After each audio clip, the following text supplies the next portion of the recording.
Was Reconstruction a success or failure? Introduction. The aftermath of the American Civil War was intended to be a time of hope and unity, as both the North and South had the opportunity to recover from the colossal casualties caused by the war. There was huge political pressure to begin Reconstruction and bond the American states together. However, this was easier said than done. Was Reconstruction a success or failure? This essay is a response to the controversy. On paper, it would appear that Reconstruction was well underway. The 13th Amendment allowed for the abolishment of slavery that had created uproar of equality among states. There was government aim to rebuild the South on an economic and social level. The 14th Amendment was adopted in order to ensure the rights of newly freed slaves, and the 15th Amendment was later passed to allow African American men voting rights. Yet the actual events of the Reconstruction tell a different story in terms of its success. Economically speaking, the South was left in ruins, with little to no industrial base to build from. Northern opportunists used the events to make their own money in the South, of which very little was put back into the land.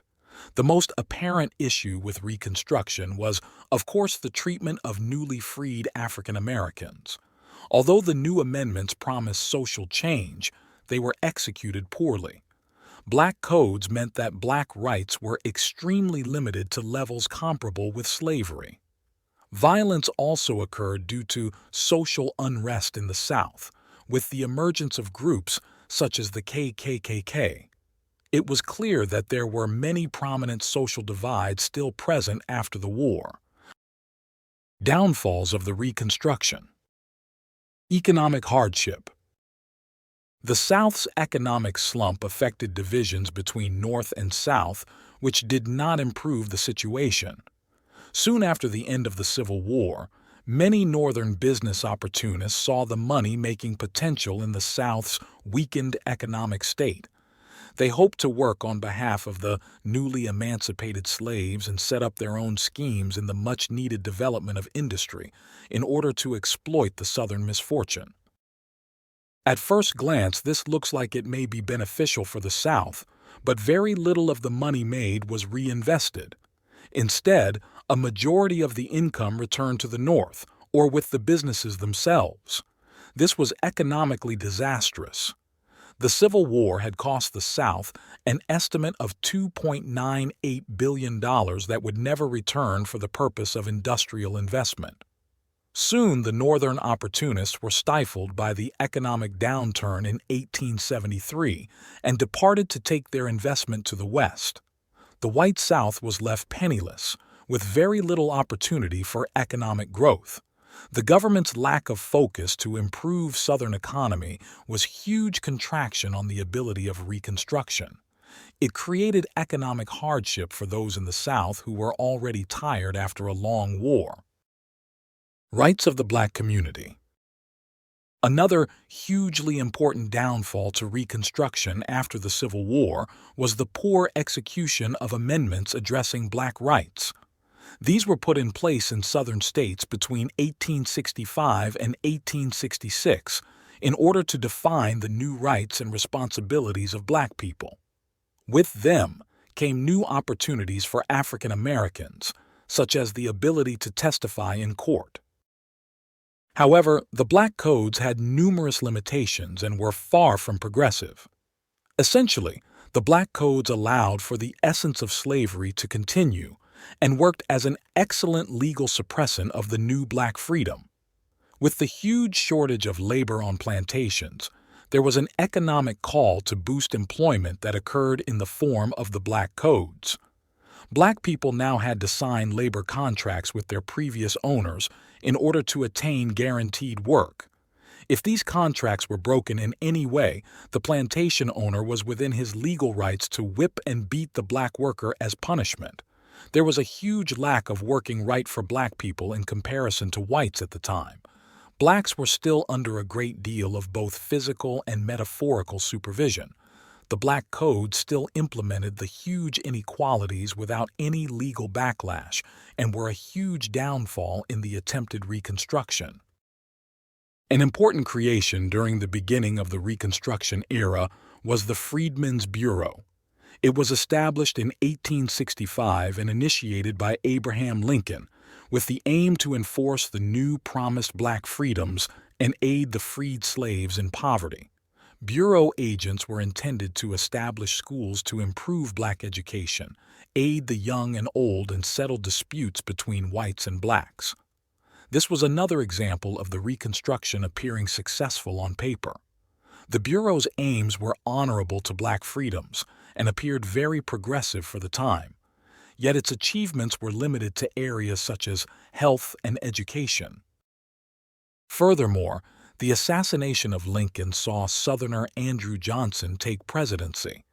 He was far less interested in participation in the Reconstruction, and his fumbles saw a number of downfalls for the Bureau. In the summer of 1865, Johnson ordered nearly all land to be returned to its previous owner and not shared with the free black people of the South. This decision was met by much protest from the black community who felt cheated by the decision. This had a huge knock-on effect for the freed people. Without the land, they were to remain poor for the majority of the Reconstruction period and forced to work under the white labor force once again. It was a colossal backlash from the government that left a sense of betrayal. Racism. A huge downfall that was evident in the Reconstruction period was seen in the social disorder that followed the Civil War. Violence against newly freed African Americans in the South was not uncommon. The Ku Klux Klan, KKK, was infamous for its militant protest against black rights. Founded between 1865 and 1866 by 6 former Confederate Army members, the original Klan terrorized key areas of black society. They had a sense of frontier justice, taking matters into their own hands without concerning existing laws or authorities. Murder was a focal point in their acts of violence. In the first years of their creation, nearly 1,000 race-motivated murders were committed. This took place commonly in the form of lynching. There was a message sent in this form of murder that made it clear to black citizens that they could not prosper as a people within Southern society. This kind of violence continued on through the Reconstruction period. The government made very little effort to intervene with these acts of terror that were set to continue. Congress ultimately were unable to execute any sort of legal aid for the situation. This may be down to fear of causing further unrest between the North and the South. Government intervention may have sparked further conflict and uproar that could have even led to another war. Yet the social mess that followed showed clear failures in Reconstruction. Racial tension showed the clear boundaries of the intended black rights. Fear was the true boundary. Violence and social unrest clearly conveyed the failure of the U.S. Reconstruction, as racism was further ingrained into the South. Conclusion. To conclude, the Reconstruction was almost a complete failure. The amendments created to protect black freedom seemed like a huge step in the right direction, but their terrible execution left social integration at a standstill for the black community. Furthermore, the South's economic low point made it almost impossible to recover from the hardships of the Civil War. Labor shortages and little to no reliable industry had the South on its knees for income. Northern business opportunists who took advantage of the matter made things worse, economically speaking. Their presence also created further tensions between the North and the South. Black codes were another aspect of the Reconstruction that actually limited the right of newly freed black slaves. They limited the new-found freedoms to a standard that appeared similar to slavery. Efforts to help reinforce these freedoms, such as the Freedmen's Bureau, had positive aims, but lacked the means to truly honor them. Their absence of agents and power made their efforts weak.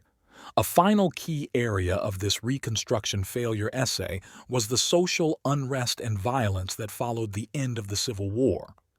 Groups such as the KKK terrorized the black community to spread a message of fear to those who opposed white supremacy.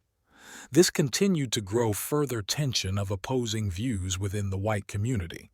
A lack of real government intervention meant there was little hope for true reconstruction.